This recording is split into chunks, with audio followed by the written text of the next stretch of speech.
Good evening, everybody. I'm Isla Berman, the Director of Architecture, and it's with great pleasure that I'm able to introduce David Gissen, one of our own architecture faculty, as our lecturer for this evening, and as the curator for the exhibition outside in the nave, Anxious Climate, that is also opening tonight. And there will be a reception after David's lecture out in the nave, as well as a book signing. David Gissen is a historian and theorist of architecture and urbanism, and I might add also a prominent scholar of nature, that is nature with a small rather than a capital N. In David's recent book, Subnature, Architecture's Other Environments, published by Princeton Architectural Press, he specifically focuses on developing a concept of nature in architectural thought that challenges both the idealized versions of nature presented by classical architectural mythologies. I have some competition upstairs, such as those portrayed by Lauget's primitive hut, as well as more contemporary versions of green architecture's integrated techno-ecological systems that continue to instrumentalize and acculturate nature according to the albeit revised dictums of modern progress. David literally unearths for us that other side of nature, hidden below the sunlight, air, and greenery of Le Corbusier's utopia, the dank, filthy, dusty, and debris-ridden world of mud, smoke, weeds, insects, and pigeons. This thick matter and swarming real nature represents the world of modernism's floating, or that modernism's floating white-walled architectural abstractions were intentionally distanced from, a signifier of the culturally repressed that has now returned to become the focus of more recent experimental practices presented in David's book and in his exhibition. Subnature is a critical contribution to the growing body of scholarship and certainly a significant topic given that our complex relationship with nature will be one of the most dominant themes leading the future of architectural and urban practices. David is currently an assistant professor of architecture on the CCA faculty and holds a PhD from the University of London and a master's of architecture from Yale. He's an editor of the forthcoming issue of AD magazine entitled Territory and the editor of the book Big and Green, Toward Sustainable Architecture in the 21st Century. David is a prolific writer, and his essays have been included in numerous journals and books, including Log, Volume, Grey Room, AA Files, Constructs, Models and Drawings, Writing Urbanism, and Design Ecologies. He's the recipient of 2 Graham Foundation grants, the Richard Carroll Lectureship at Johns Hopkins University, and most recently, the Chalsty Award at CCA that helped support the completion of this book. Please join me in welcoming David Gissen.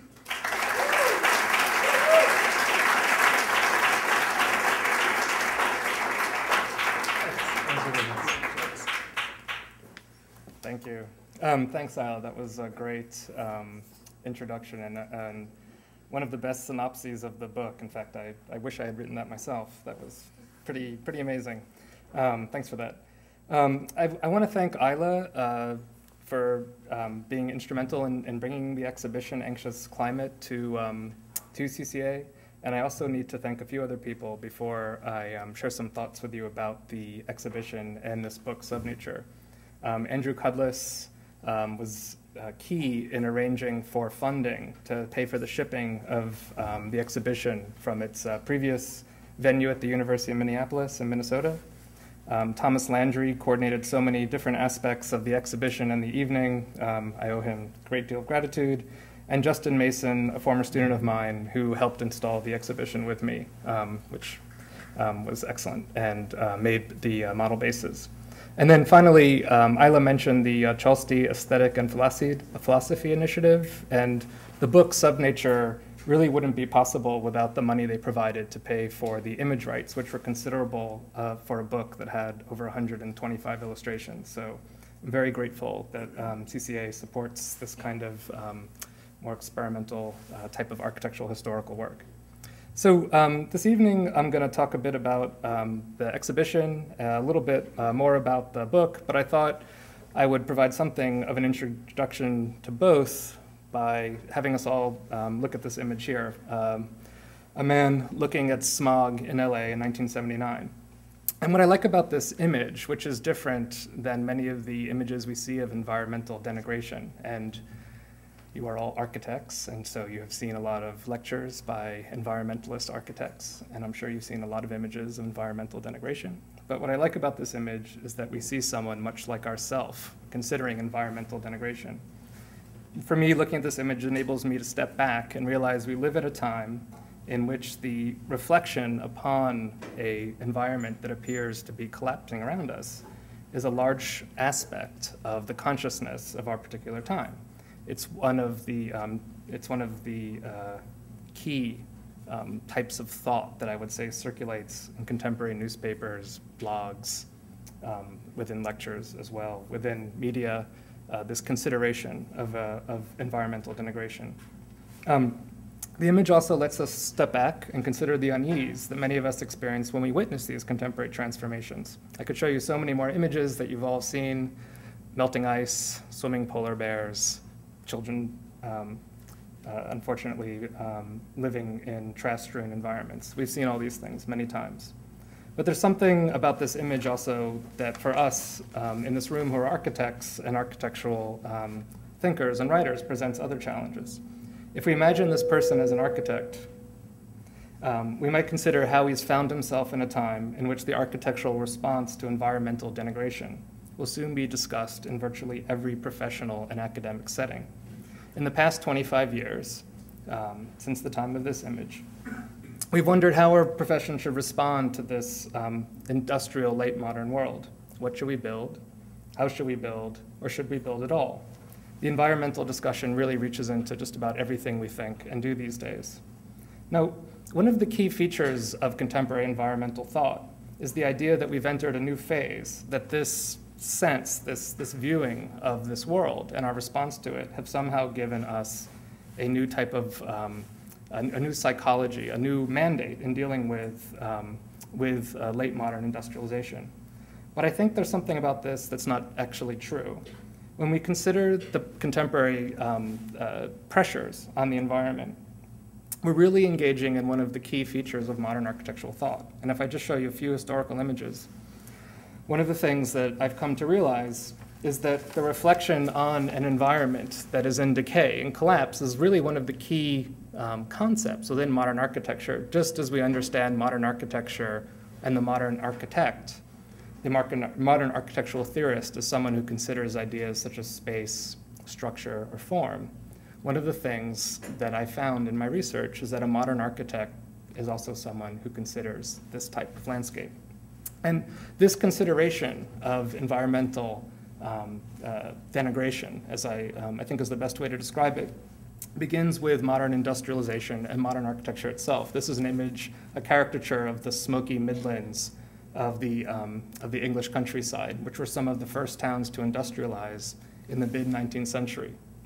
And if you look at some of the individuals we think of as key philosophers of a modern architecture, people like Schinkel or Ruskin or Pugin, all of them were thinking about this. What does it mean to work in this context, in this world that's surrounded by smoke, by these types of environmental dangers? And so this was an image that's actually in Subnature of Pegasus above the city by Carl Friedrich Schinkel, the early German modernist architect, very early modern architect. And in 1836, he went on a tour of the English countryside to look at the conditions of industrialization in that country as a type of, in contemporary terms, almost an act of industrial espionage to bring back ideas about factory work and factory production to Germany. And so one of the things that he fell in love with was the modern architecture there. But another thing that he was very troubled by was the transformations he saw in these towns. And he wrote of the grime, the blackened towns, the endless smokestacks that rise above the spires. And he was very troubled by these things, but when he made this image as a type of reflection on his trip, he also drew this image of Pegasus riding, holding an industrially produced object in his left hand. And so it's an ambiguous image. On the one hand, it's an image that talks about the progress of modernity. On the other hand, it's an image that talks about its pollution.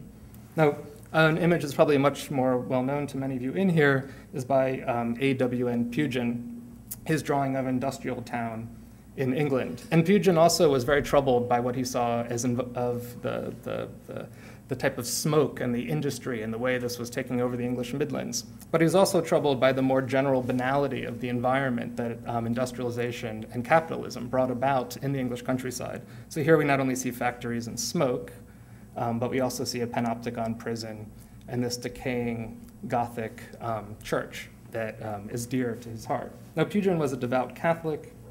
He was also something of an anti-capitalist, and he was most definitely against industrialization.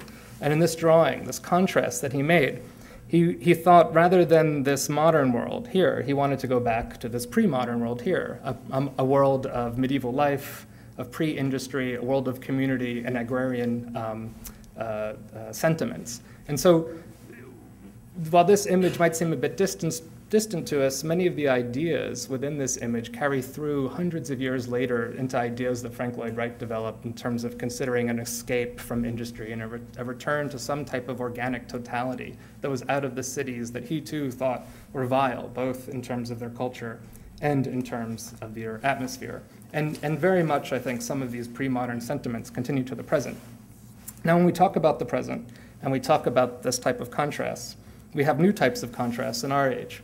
And this is an image by William McDonough, a contemporary architect, that's no less of a contrast than Pugin's. But where Pugin wanted to go back to medieval life, William McDonough wants us to go back to nature itself. And so this is an image that imagine someone in his office or an illustrator was commissioned to produce that details his plans for the expansion and renovation of the Ford River Rouge complex in Dearborn, Michigan. It's one of the largest, if not the largest, industrial facility in the world.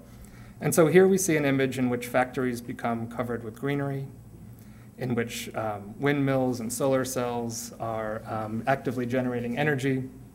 William McDonough speaks about how the plants at this factory will clean the air, will clean the soil. This is a world in which pollution itself is no more, right? This is a world in which pollution has been replaced by nature. And if you notice this image, there's also some very other subtle things about this.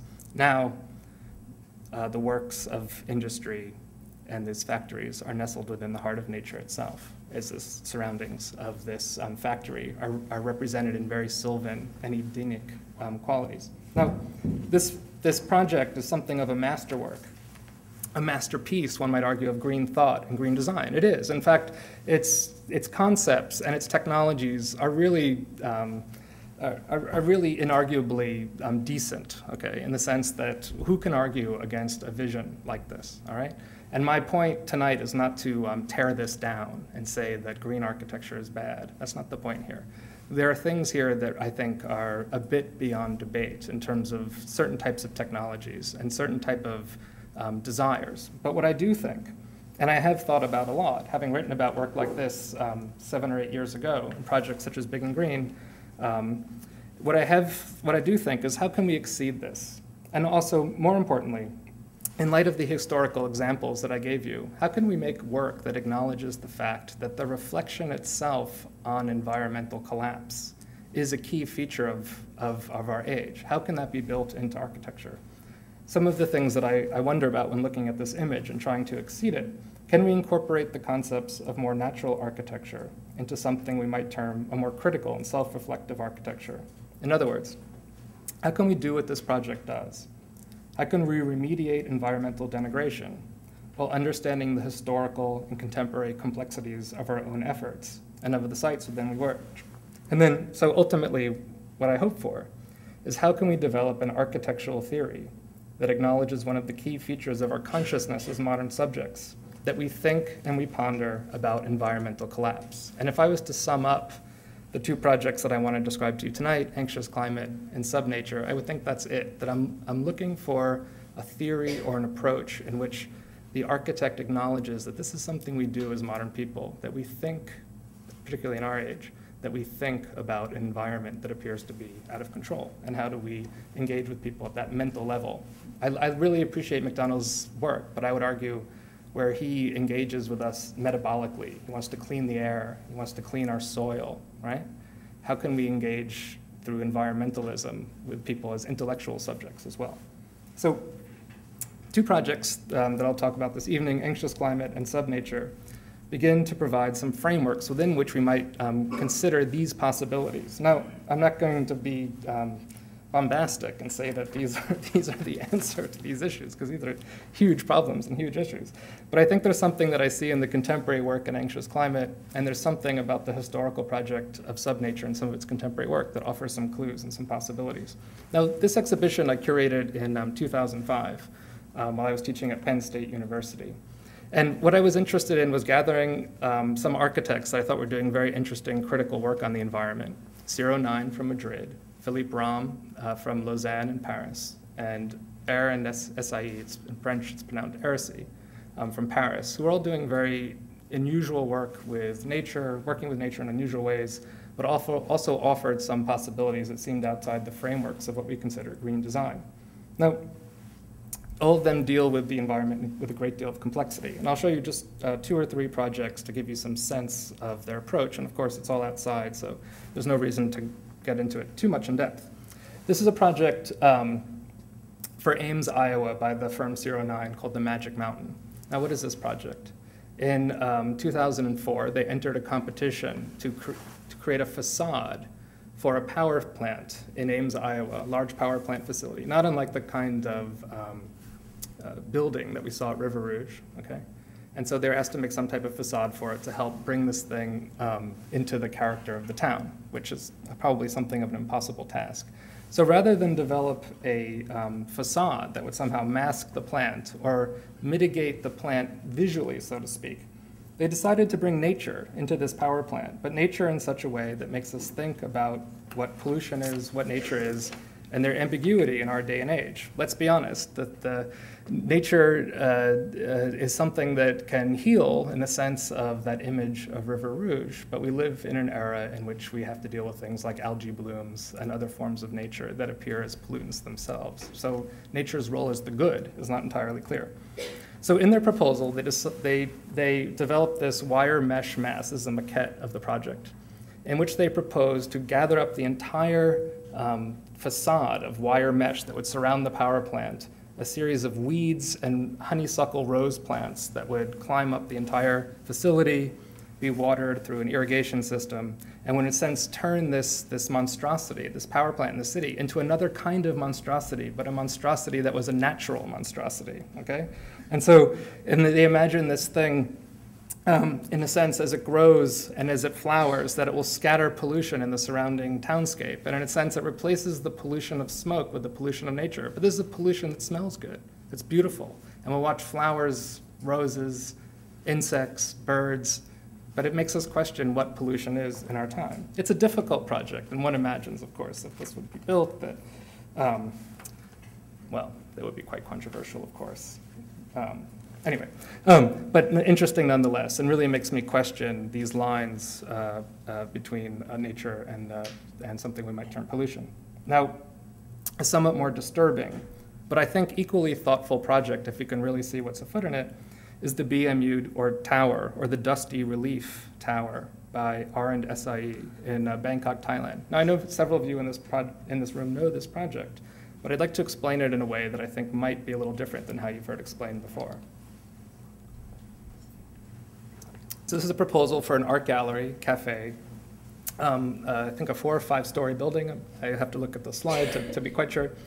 But in their proposal, they made this building in the polluted context of downtown Bangkok, Thailand. And they proposed to make a building that will draw the pollution of Bangkok to the skin of the building, drawing attention to the building, in a sense, turning this thing into another kind of monster. A building that is completely coated with pollution, but which in the interiors of the building are completely pollution-free. And so here you see a section of the building. These are the galleries. This is a study model. One doubts that it would really look like Cousin It from the Addams Family. But here you can see the building here. So the tower protects the inhabitants, but it draws pollution into the exterior of the building, right? Now, ostensibly, this building cleans the air of Bangkok because it's drawing pollution to the outside. It is, in effect, partially cleaning the air of Bangkok, and the architect's heresy acknowledge as much. But I think what this building is really all about, this art gallery in this polluted context, I think it enables us to understand how museum spaces, how office towers, how shopping malls in these kinds of cities offer ironic means of protection from their surrounding environments. they have a curious role in a polluted context. And when we look at an image like this, of this Western woman in this art gallery, gazing out of this window at this pollution, I thought this is a very disturbing image, right? And I thought, why is this image in Bangkok filled with, in his renderings, why is it always filled with these Westerners? And I thought maybe it enables us to consider the irony of going to look at art in Bangkok and the extremely environmentally controlled and modulated and monitored environment of a space of an art gallery within a city that has such horrible pollution. It makes us understand the very ironies of calling this program, this type of building, into being in this site. And so it makes us think. And so also, what I like about this image, if we think back to the very first image I showed you, it also talks about how that concept of reflection, of consideration of environmental collapse can be built into architecture, even as we engage an architecture that attempts to deal with that environmental collapse on a technical level. Now, the last project from Anxious Climate that I want to show you is a project that I just brought into the exhibition for this showing of the exhibition. This is a very funny exhibition. It was curated in 2005, but every time this exhibition goes to a school to be exhibited, it always seems to be taking on new work. Either people email me, the architects, ask if they can show a project, the school that's showing it wants to show a project. So it's kind of a fun exhibition that way. It has it's taking on a life of its own, and I'm sure as it travels to the next place, it'll have ever more work. So in this project, with somewhat pretentious name, Deterritorialized Territory, Philippe Rahm proposes to make a room that comments on the production of a pre-modern world, okay? A world before industry. So his idea is that within the early 20th century, these are clips from a movie, so I have to apologize for the resolution. And by the way, the movie is outside. So his argument is that in the early 20th century, in Paris, one could roughly understand the environment outside of a room, let's say a flat in an apartment building in Paris. One could roughly understand that air to be natural. That is, it has sky, it has sun, etc. It hasn't been completely carbonized like the air it is today. One could understand the interior of that room to be artificial in the sense that it would be heated, 30 years later it would be air conditioned, okay? It would be lit, electrically lit or gas lit. But he says, today, in an era of Chernobyl, of CO2, this is very cheery stuff, I realize, that we need to understand that the space outside of the buildings in Paris, or really anywhere, are artificial as well. The air has become a completely human construct, right? The air inside the building has become a completely human construct. So in his proposal, he argues, what if I make the interior of the building natural? How could I do that? Is that even possible? Well, technically, it's impossible from a strictly philosophical point of view, because he's still going to be engaged in some form of producing the air, of design, of human generation of the air inside. But nonetheless, his idea is to make inside this room the atmosphere of a late May day in Paris in 1832. And here, sort of crummy illustrations, but I just want to explain some of the ideas. His idea is not to fill this room with sentimental imagery from Paris from 1832, late May day in Paris, 1832. I'll explain the importance of that date in just a minute. His idea is to fill the atmosphere. The atmosphere is historical, but the space is filled with rather modern features of design. He has these chairs so you can experience the different smells that would be at the different heights of a room during that age. He has very highly sophisticated passive cooling and heating equipment in this room. And then he has this curious device here, which will reproduce the smell of wafting wood from the forest that once existed outside of Paris, the winds that have been changed because of the adjustments to the surrounding nature. And so why Paris? Why May? Why 1832? There's something very sad and monumental about this project. Because the day after this room is created, the first power plant, not the first power plant, the first coal-fired plant in Paris will be fired. So in late May in 1832, the first coal factory was built in Paris. And so it's a world before the burning of coal in Paris. And there's something, it's a monument, which is something that I think is really quite tremendous about this project. It's a monumental atmosphere that makes us think about the past and a future that unfortunately cannot so easily be regained. So what I ultimately saw in these projects was this type of critical reflection that I was always craving. One of my when I don't really have time to explain the Big and Green project, but it was long ago, and some of you may know it. But it was basically an overview of sustainable and green skyscrapers and large-scale buildings. And one of the things that was so frustrating about that project was that there was so little type of critical architecture engaged with that subject. And so I remember talking to a former professor of mine, and I said, do you ever think we could have a critical environmental architecture? It's like 8 years ago. He said, no, it's not possible. Not possible. But I don't think that's true. And having seen these projects, I think there is some hope for that. So subnature continues many of the ideas with an anxious climate, but it engages more deeply with excavating the architectural, contemporary architectural exploration of corrupted environments in particular. And it also offers, unlike an exhibition, it offers a historical and theoretical type of commentary as well. Now, the book, which was just published last week, examines many of the ways architects have identified, visualized, and contended with the matter, or the ideas circulating around the matter that constitutes denigrated architectural environments. So my argument is that matter enters the category of the subnatural when it's envisioned as potentially threatening to the inhabitants or to the material formations or ideas that constitutes architecture. So subnature is both a thing, and it's both it's attitude a thing, and it's attitudes attached to a thing. Subnatures are those forms of nature, roughly speaking, or socio-nature, hybrid nature, that are deemed filthy, fearsome, uncontrollable, or primitive. So this is a image. This actually is quite interesting where this is taken from. Sorry, it's not on the caption. It's in New York City in 1953, but they're standing at the observation tower of Rockefeller Center, looking at the smog and smoke and the view of the city at that time. So the book traces the history of 12 ever-present subnatures within architectural thought. It begins with atmospheres, such as dankness, which I'll talk about a little bit more at length, smoke, gas, and exhaust. This is one thing I should mention about the book. The book is not a technical book. It's not going to show you how to make a smoke-free environment. The book is, I don't mean to laugh. I'm not diminishing the importance of that, but the book is about engaging with the visual life of these forms, these subnatural forms in the history of our discipline. And so this is a really fascinating image of the Reliance Building in Chicago by Daniel Burnham. It was taken just 13 years after the building was built. This was an all-white terracotta, vitreous, skinned building that was supposed to be resistant to what the architects called the vile soup of Chicago, and here it is completely blackened by the soot. Nevertheless, it can be clean, but it shows how skyscrapers were envisioned as somewhat resistant to their environments. The second section of this book examines subnatural forms of matter, such as puddles, mud, dust, and debris. And this is this image also was really taken with, this is a really fun book to it's a great project to undertake.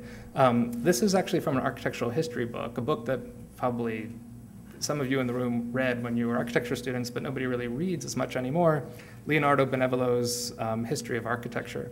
And so one of the things that he did in this book, which I think is really great, is that he went to many of the sites of the modern masters of their work, such as this Master's House in Bauhaus, at the Bauhaus in Dessau, and he rephotographed the buildings as they are now versus how they were represented when they were built.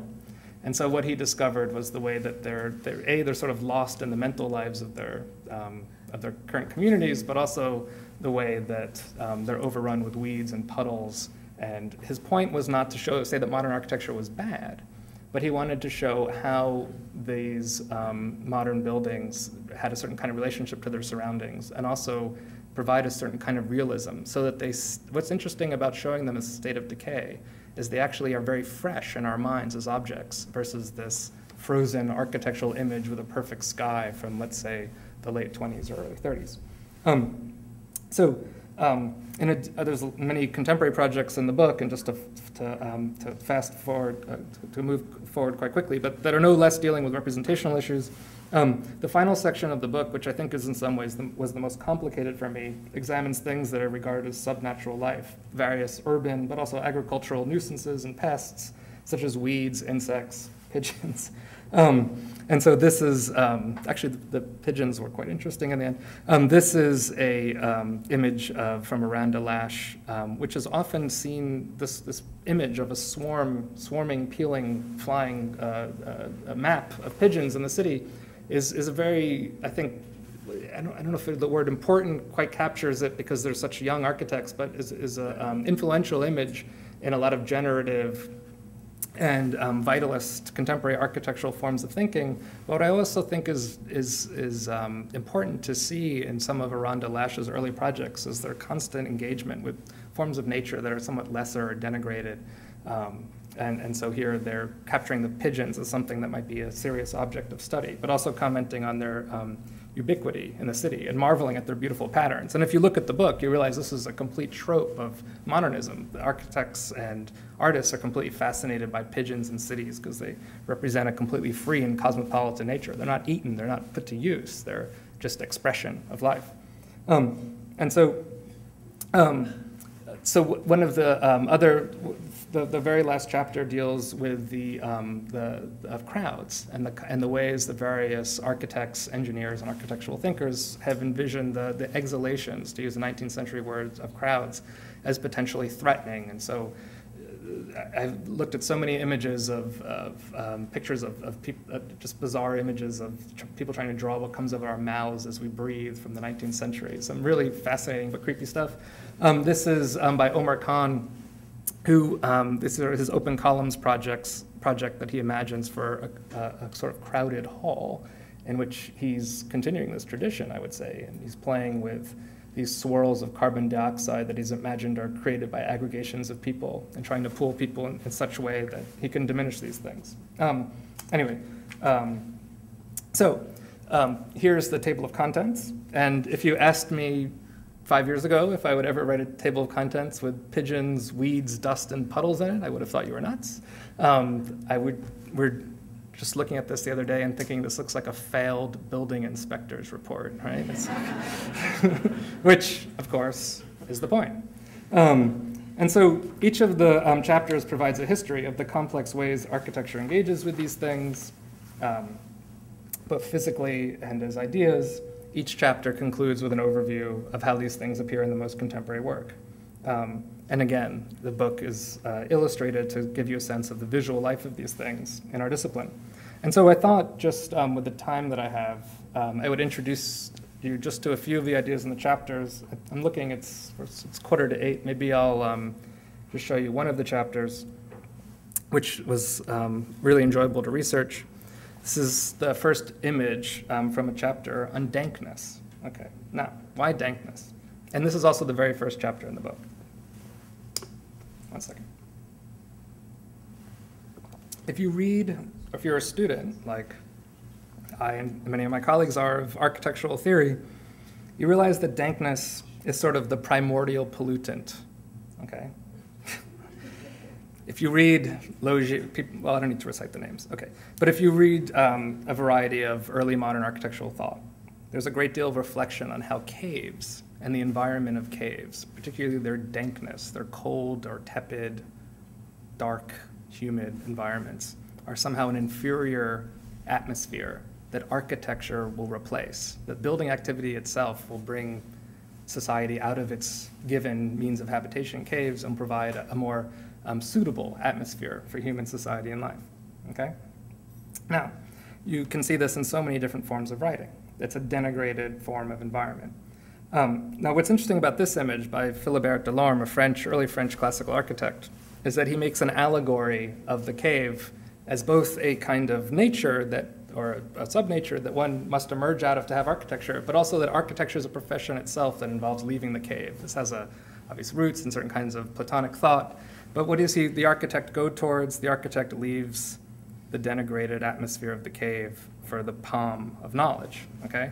And so here in his writing, caves, like many of the other classical authors, are something, the given means of inhabitation, that architecture as a built construct that's obviously not a cave, that's physically made by people, will offer some respite from, but also here it's an allegorical thing. Now what's curious about this is that Philibert Delorme was working at a time in which architects and what we might call early forms of urbanists were being asked to reconsider the cave-like undergrounds of European cities.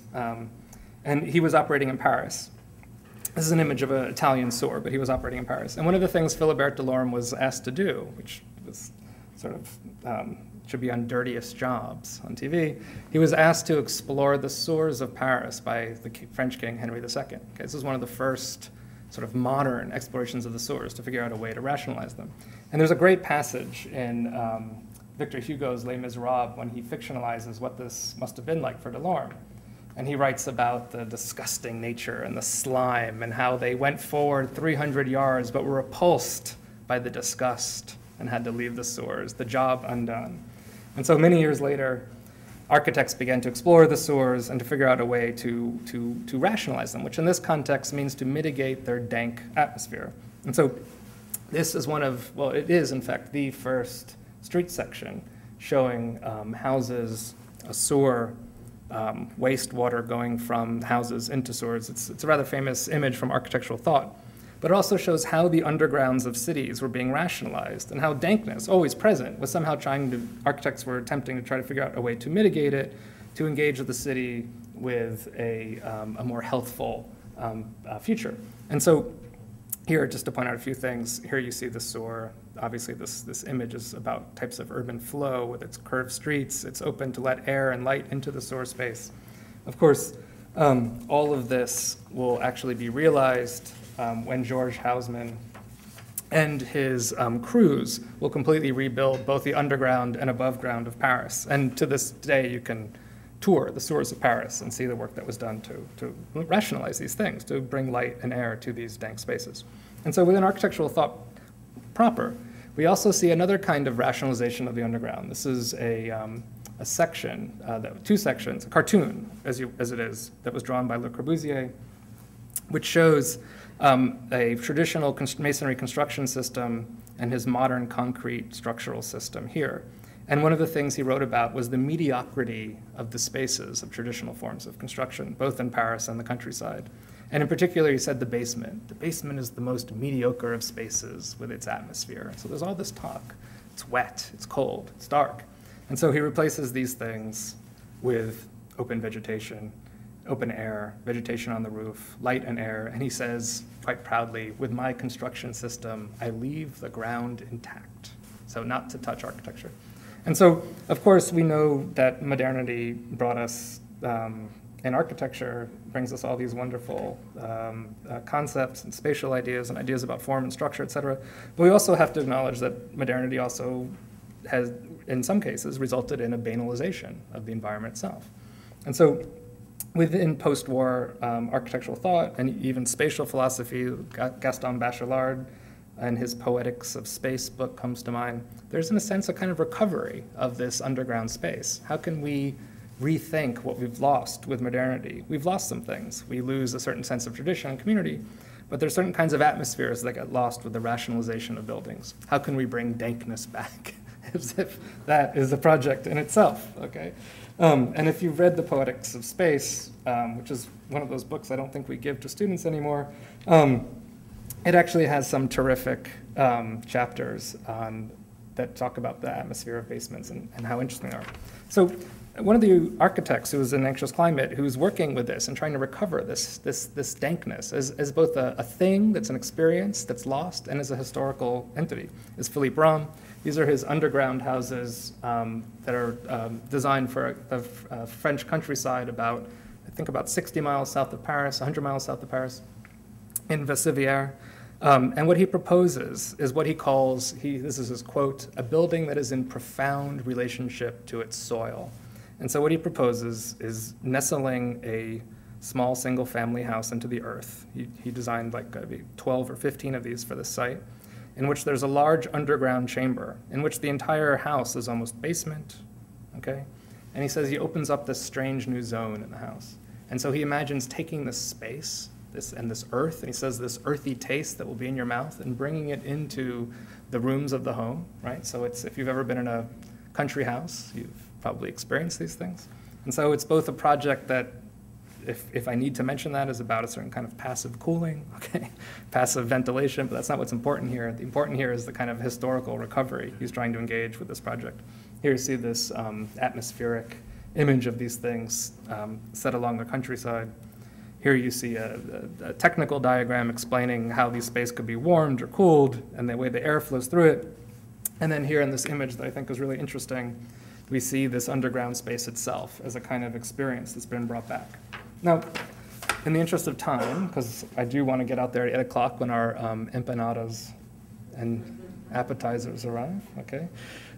Maybe I'll skip forward a bit and just explain to you, and to sort of wrap this up a bit, explain to you the cover of the book itself, and go back to this idea of reflection. Now, this is the image that was used for the cover of the book. What is this, right? This strange, creepy-looking stuff, okay?